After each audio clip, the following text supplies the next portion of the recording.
Good morning. So I was just listening to the song "Lost on You" by LP, and man, it inspired me to want to create something. Now I'm walking to work right now.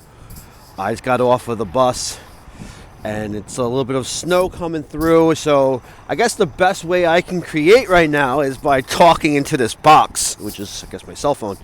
And I don't know what I'm creating. I guess maybe conversation. But I gotta tell you, dude, like, I'm into all types of music, but that LP, man, I've been listening to her for a while now. Her music is just, well, their music is just insane. I mean, I really love it. And speaking about things that you love, I've been having fun in the art world still, and it just hasn't waned. It's been a really good experience for me, and going from being a person who started out as a photographer artist, which I absolutely love doing because it's fun. Now, like, curating, and I don't want that to be confused with curating, right? So, like, and why do I say that? Because I know most curators have like an MFA. They've been doing this for years, and they work in museums.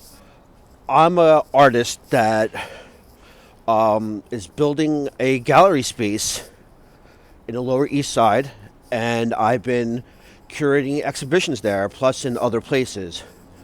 And it's a big difference. People don't realize. They say, "Oh, you're a curator?"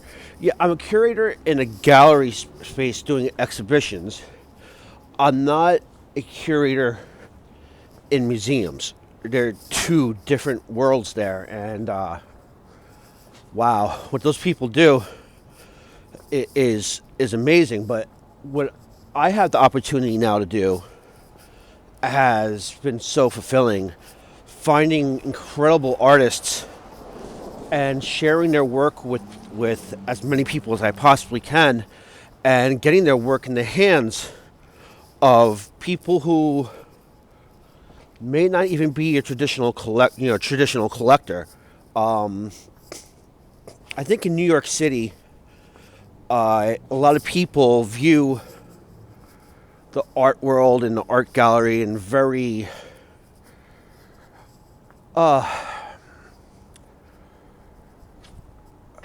in a type of eyes where everything needs to be perfect.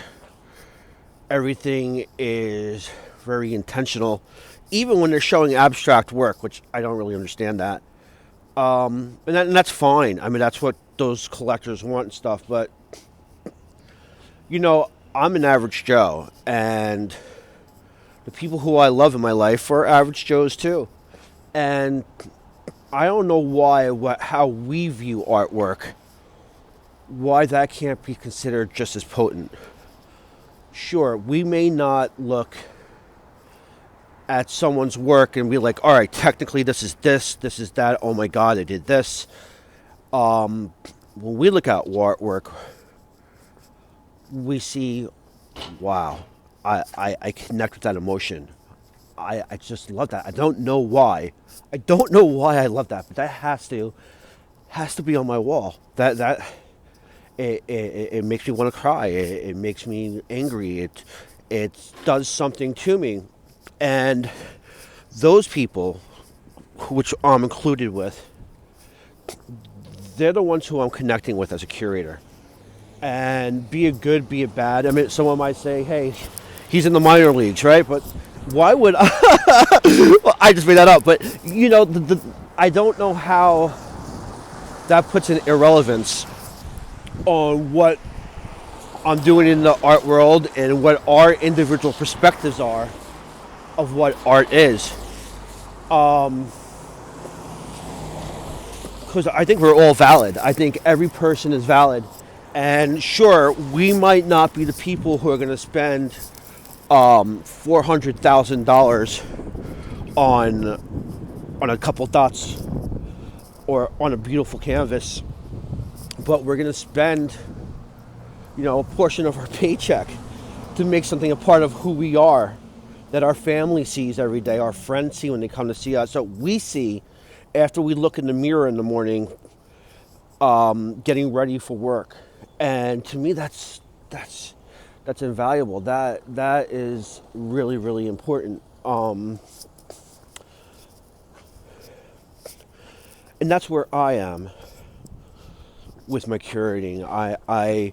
I see these artists who put their heart, literally, into their work, and to me, it's not really what's just on the canvas or the sculpture anymore. It's about that, I don't know, effect, that shadow, that imprint that that person put into their work and their body of work all around it. I mean, really, how do you sell someone without it being slavery, right? Because if you sell somebody, well, then they're just a product to you. But if you take a person who put themselves into the work and you share them,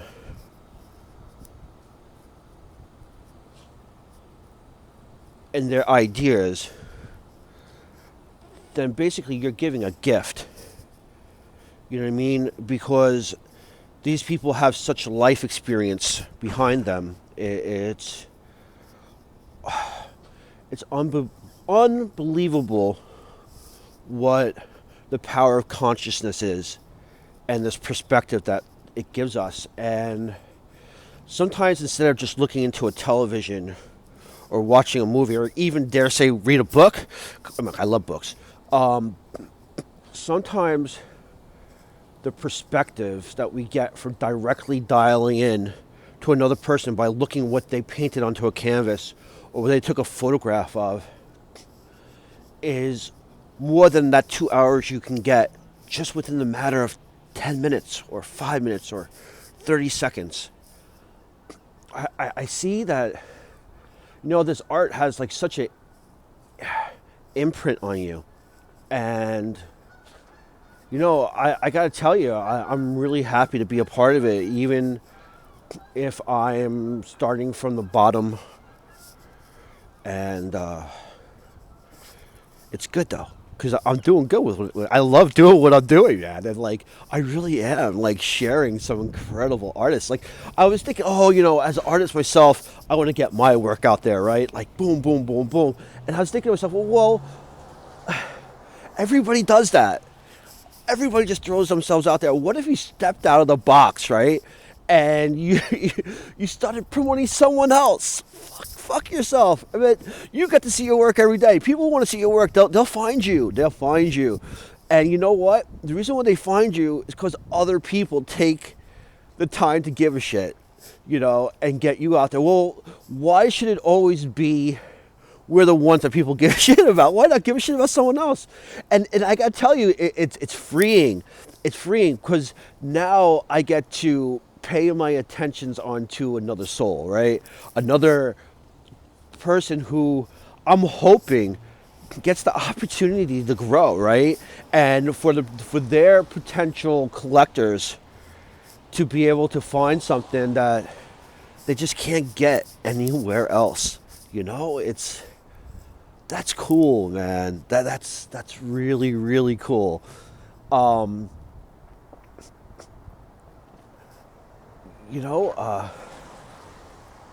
Someone was just speaking with me recently, and they said, Eric, I know you're new at curating, but you're doing something that you don't always see. I'm not saying it doesn't exist now from my conversation with them, but I didn't get that impression that it doesn't exist.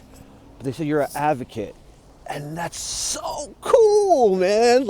To be on somebody's side, right? Take yourself out of it and you be secondary in the process and focus on them. I'm telling you, it empowers you as a human being. It gives you this incredible sense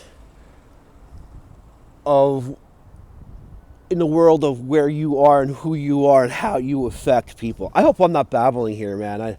I I know it's been 10 minutes already, but shoot. All right, so on this Thursday, matter of fact, March 9th, is an exhibition that I'm curating that is the opening reception. It's for Ferruccio von Puttkamer Anchovy. And her exhibition is Salt and Oil. And dude, oh my God. So I've known her for about 2 years now. And I known of her work. And I own a piece of her work. I've had to buy one of her canvases a while back. So her world is through the eyes of pretty much a character, if you really want to put it what it is. And it's freeing when you can take yourself out of something and have something represent who you are. It deflects the permanence of your experience. So it's not just cast onto you all the time when people look at you. Now it's cast onto the work that she makes. When people look at her oil on canvas, they see a familiar feeling, a familiar vibe, a familiar experience, which I'm saying once again, experience. But she's free of it.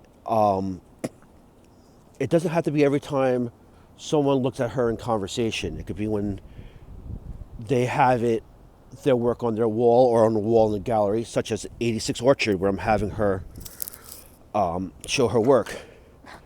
And that's important. And that's important because now they're able to take a part of what she's realized and what she's captured on her canvas and have it in their home or a place where they can visit. And they can revisit it and it evolves with them, right? Because when you understand and you recognize an emotion, that emotion grows and it manifests into so many things. Art can actually manifest into a mantra, right? It's like it could be looking into that artwork. It could be like, all right, man, this is what I'm going to get through what I'm going through right now because I see it caught here. I see someone recognized it, worked with it, made it tangible. I'm going to make my emotions, I'm going to make them tangible, and I'm going to get through my day, and I'm going to go forward. And that is so cool. And I think Ferruccio does that with their work. That's why I'm showing them at 86 Orchard. Because I think that their work is an exercise in understanding who you are and what your identity is. And if that is powerful enough for someone to look at and go, okay, this is the type of emotions that I'm going through that I see here, and I recognize this, and I could turn away anytime I want and not have to look at that painting because it's too powerful for me or whatever. That's a good thing. It's an operative, functional tool in somebody's life. And that's what I want to do as a curator. I don't just want it to be canvas on a wall. And I know for the people who are like the curators who've been out there for a while, had their MFAs and stuff, you're probably laughing at me right now because I sound so remedial in my approach. But you know what? That's what I think the beauty of life is. That at any stage of where we are in our development, and where we are in our perspective, no matter how childish it may be, how immature in that, I guess, ladder or whatever you want to spear of sector of where you're coming from is, it's still relevant. It's still a perspective. And if you're willing to share that, other people can learn from you too. Because there's other people like you, and I really hope that whoever is still watching this video gets that drilled through your head, that no matter what doubts you have in yourself, no matter any way you look at yourself, there's other people who identify with who you are and what you see and how you process that information. And you don't have to be apologetic. You don't have to reach out for things that you just not ready to grab. Just give who you are out there to the world. And I'm telling you, the fact that you have, we bring such change in a part of society. You don't know. We're invisible ghosts, and everything about us just spreads flawlessly and seamlessly through this world like a vibration. And I know I sound really like metaphysical right now and stuff, but you know what? You got to have a balance. You got to know what's right in front of you, that's tangible, that is reality, and know that what you can have in faith in this world, right? And art is an act of faith. It's an act where when you put yourself on that canvas, you put yourself in that print, that it will mean something, and it's not just going to dry up and become invisible. And I don't want that for the artists that I work with. Ferruccio has a very real persona, very powerful. And if you come to Salt and Oil on Thursday, it starts at 6, it goes to 9 o'clock. Be there. Be there. See something that is not perfect. And the reason why it's not perfect is because it's not everywhere yet. Perfection, sometimes to me, is something that you can always obtain. It's perfect in its delivery. It's there. And the reason why Ferruccio's work is not perfect yet, because it's not obtained by everyone yet. But it's going to be for you as an individual. That's where it has to be perfect. When you walk into that room, right? It's like, even the quantum physics, those darn scientists have touched upon this, that something isn't real until it's observed. And that's what I want to give you as a curator. I want to give you the opportunity to look at something, and when you observe it, that becomes real, that becomes tangible, that becomes like, okay, I know this piece of work, I am familiar now with Salt and Oil, and I have to have this in my life. The show is running from March 9th to April 16th, and opening is from 6 to 9 p.m. at 86 Orchard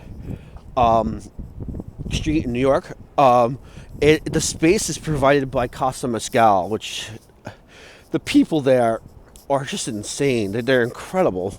And to give me an opportunity to build this gallery space. And then, just so you know, on March 19th, we do something that a lot of other galleries just do not do. We have an artist dinner, man. In the gallery space, I put out a big table, and we eat, we drink, we listen to music, and we have the artwork all around us, man. And that is so cool. There's very limited seating for that, so if you want to be a part of that, you got to contact me. But anyway, I just want you to know that I love art, and I love you. So, yeah, man, this is Eric, and catch you later, alligator.